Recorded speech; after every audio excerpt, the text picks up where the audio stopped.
Dear readers ಎಲ್ರಿಗೂ ನಮಸ್ಕಾರ, good morning. ಇವಾಗ ನಾನು ವರ್ಚುವಲ್ ಮೈನ್ NFT ನೀವು ಯಾವ ರೀತಿ ಐಡಿನ ರಿಜಿಸ್ಟ್ರೇಷನ್ ಮಾಡೋದ್ರ ಬಗ್ಗೆ ತಿಳಿಸ್ಕೊಡ್ತೀನಿ. ಇವಾಗ ನೋಡ್ಬೋದು, ರೆಫರಲ್ ಲಿಂಕ್ ನಿಮ್ಮ ಸೀನಿಯರ್ ಕಡೆಯಿಂದ ರೆಫರಲ್ ಲಿಂಕ್ ಈ ಥರ ಬಂದಿರುತ್ತೆ. ಆ ರೆಫರಲ್ ಲಿಂಕ್ನ ಫಸ್ಟ್ ಕಾಪಿ ಮಾಡ್ಕೊಳ್ಳಿ. ಕಾಪಿ ಮಾಡ್ಕೊಂಡು ಸೀದಾ ನಿಮ್ಮ ಸೇಫ್ ಫಾಲ್ ಅಥವಾ Web3 ವಾಲೆಟ್, ಟೋಕನ್ ಪ್ಯಾಕೆಟ್ ಯಾವುದೇ ವಾಲೆಟಿಗೆ ಹೋಗಿ ವಾಲೆಟಲ್ಲಿ ಅಸೆಟ್ ಎಷ್ಟಿರಬೇಕು ಇಲ್ಲಿ ನೋಡ್ಬೋದು. USDT ಎಷ್ಟಿದೆ, BEP20 USDT 20 ಇದೆ, BNB 1.7 ಇದೆ. $1 ಜಾಸ್ತಿ ಇರಬೇಕು. $1 ಇದ್ರೆ ಓಕೆ. ಇಷ್ಟು ಅಸೆಟ್ ಇರಬೇಕು.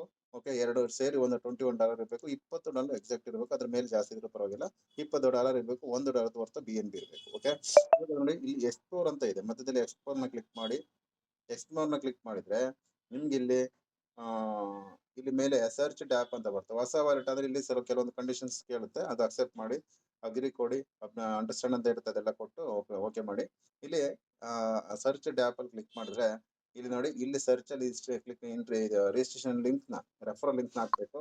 ರೆಫರಲ್ ಲಿಂಕ್ ಬಂದಿದೆ ನೋಡಿ. ಓಕೆ, ರೆಫರಲ್ ಲಿಂಕ್ ಇಲ್ಲಿ ಕಾಣಿಸ್ತಿದೆ. ಇಲ್ಲಿ ಕೆಲವೊಂದು ಟೈಮ್ ಎಥೇರಿಯಂ ಅಲ್ಲಿ ಏನಾದ್ರು ಈ ಬಟನ್ ಆನ್ ಆಗಿದ್ರೆ ನೀವು BNB ತಗೊಬೇಕು. BNB ಮೇಲೆ ಟಚ್ ಮಾಡಿ, ಇದು ರೈಟ್ ಇದೆ, ಇಲ್ಲಿ ಕರೆಕ್ಟ್ ಇದೆ. BNB ಮೇಲೆ ಟಚ್ ಮಾಡಿ. BNB ಮೇಲೆ ಟಚ್ ಮಾಡಿದ್ರೆ ನೋಡಿ ಕನ್ಫರ್ಮ್ ಕೇಳ್ತಾ ಇದೆ. ಈಗ ಕನ್ಫರ್ಮ್ ಕೊಡಿ. ಕನ್ಫರ್ಮ್ ಕೊಟ್ರೆ ನಿಮಗೆ ಎಂಟ್ರಿ ಆಗುತ್ತೆ ರಿಜಿಸ್ಟ್ರೇಷನ್ ಪೇಜ್ಗೆ. ಇಲ್ಲಿ ರಿಜಿಸ್ಟರ್ ಅಂತ ಕೇಳ್ತಾ ಇದೆ. ಓಕೆ, ಇದನ್ನ ರಿಜಿಸ್ಟ್ರೇಷನ್ ಕೊಡಿ, ರಿಜಿಸ್ಟರ್ ಕೊಡಿ. ರಿಜಿಸ್ಟರ್ ಕೊಟ್ರೆ ಪಾಸ್ವರ್ಡಿಗೆ ಹೋಗುತ್ತೆ. ಇಲ್ಲಿ ಪಾಸ್ವರ್ಡ್ ಕನ್ಫರ್ಮ್ ಕೊಡಿ. ಕನ್ಫರ್ಮ್ ಕೊಟ್ರೆ ನಿಮ್ಗೆ ಇಲ್ಲಿ ಪಾಸ್ವರ್ಡ್ ಫಿಂಗರ್ ಇಟ್ಟಿದ್ರೆ ಫಿಂಗರ್ ಹಾಕಿ, ಪಾಸ್ವರ್ಡ್ ಇದ್ರೆ ಪಾಸ್ವರ್ಡ್ ಹಾಕಿ. ಇದು ಅಪ್ರೂವ್ಡ್ ಆಯ್ತು. ಅಪ್ರೂವ್ಡ್ ತಗೊಂತ ಮತ್ತೆ ಇನ್ನೊಂದ್ಸರಿ ಪಾಸ್ವರ್ಡಿಗೆ ಬರುತ್ತೆ. ಇಲ್ಲಿ ನೋಡಿ ಅಪ್ರೂವ್ಡ್ ತಗೊಂತ ಇದೆ. ಅಪ್ರೂವ್ಡ್ ತಕ್ಷಣ ಮತ್ತೆ ಹೇಗೇನು ಪಾಸ್ವರ್ಡಿಗೆ ಬರುತ್ತೆ. 2 ಸರಿ ನೀವು ಪಾಸ್ವರ್ಡ್ ಹಾಕಬೇಕು. ಈ ಟೈಮಲ್ಲಿ ಫೋನ್ ಕಾಲ್ ರಿಸೀವ್ ಮಾಡಬೇಡಿ. ನೆಟ್ವರ್ಕ್ ಚೆನ್ನಾಗಿ ನೆಟ್ವರ್ಕ್ ಇರೋ ಟೈಮಲ್ಲಿ ರಿಜಿಸ್ಟ್ರೇಷನ್ ಮಾಡಿ. ಇಲ್ಲಿ ಕನ್ಫರ್ಮ್ ಕೊಡಿ. ಕನ್ಫರ್ಮ್ ಕೊಟ್ಟ ಮೇಲೆ ಪಾಸ್ವರ್ಡ್ ಕೇಳುತ್ತೆ, ಪಾಸ್ವರ್ಡ್ ಹಾಕಿ, ಪಾಸ್ವರ್ಡ್ ಕೊಡಿ. ಇನ್ನೊಂದ್ಸರಿ ಸ್ವಲ್ಪ ವೇಟ್ ಮಾಡಿ. ಇಲ್ಲಿ ಯೂಸರ್ ರಿಜಿಸ್ಟ್ರೇಷನ್ ಅಂತ ಕೇಳ್ತಾ ಇದೆ, ಇದು ಸಕ್ಸಸ್ಫುಲ್ ಅಂತ ಬರುತ್ತೆ.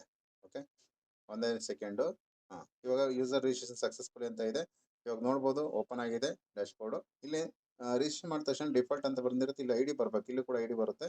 ಅದು ಬರ್ಬೇಕಂದ್ರೆ ಸ್ವಲ್ಪ ರಿಫ್ರೆಶ್ ಮಾಡಿ. ಇಲ್ಲಿ 3 ಲೈನ್ಸ್ನ ಟಚ್ ಮಾಡಿ, ಮತ್ತೆ ಓಮ್ ಟಚ್ ಮಾಡ್ಕೊಳ್ಳಿ. ಮತ್ತೆ ಒಂದು 3 ಲೈನ್ಸ್ನ ಟಚ್ ಮಾಡಿ, ಮತ್ತೆ ಇಲ್ಲಿ ಡ್ಯಾಶ್ ಬೋರ್ಡ್ನ ಕ್ಲಿಕ್ ಮಾಡಿ. ಆವಾಗ ನಿಮಗೆ ನಂಬರ್ ಬಂದಿರುತ್ತೆ ನೋಡಿ. ಇದು ನಂಬರು ಇಲ್ಲಿ ನೋಡ್ಬೋದು, ನಂಬರ್ ಇದೆ. ರೆಫರ್ ಯಾರು ಮಾಡಿದ ನಂಬರ್ ತೋರಿಸುತ್ತೆ. ಓಕೆ, ಇದು ರಿಜಿಸ್ಟ್ರೇಷನ್ ಪ್ರೋಸೆಸ್ ಕಂಪ್ಲೀಟ್ ಆಗಿದೆ. ಓಕೆ, ಈ ರೀತಿ ರಿಜಿಸ್ಟ್ರೇಷನ್ ಮಾಡ್ತಕ್ಕಂಥ ಒಂದು ವಿಧಾನ ನಾನು ತಿಳಿಸ್ಕೊಟ್ಟಿದ್ದೀನಿ. ಈ ಒಂದು ವಿಡಿಯೋನ ನಿಮ್ಮ ಯಾರೆಲ್ಲ ರಿಜಿಸ್ಟ್ರೇಷನ್ ಮಾಡ್ತಾರೋ ಕಳಿಸಿ, ಈಸಿಯಾಗಿ ಅವರು ರಿಜಿಸ್ಟ್ರೇಷನ್ ನೋಡ್ಕೊಂಡು ರಿಜಿಸ್ಟ್ರೇಷನ್ ಮಾಡ್ಬೋದು. Thank you. ಎಲ್ಲರೂ ಕೂಡ ಒಳ್ಳೇದಾಗಲಿ, ಎಲ್ಲರೂ ಕೂಡ ಒಳ್ಳೆ ಅರ್ನಿಂಗ್ಸ್ ಮಾಡಿ ಅಂತ ಹೇಳ್ತಾ ಈ ಒಂದು ವಿಡಿಯೋನ ಇಲ್ಲಿಗೆ ನಾನು ಮುಗಿಸ್ತಾ ಇದ್ದೀನಿ. Thank you. ಎಲ್ಲರೂ ಕೂಡ ಒಳ್ಳೆಯದಾಗಲಿ.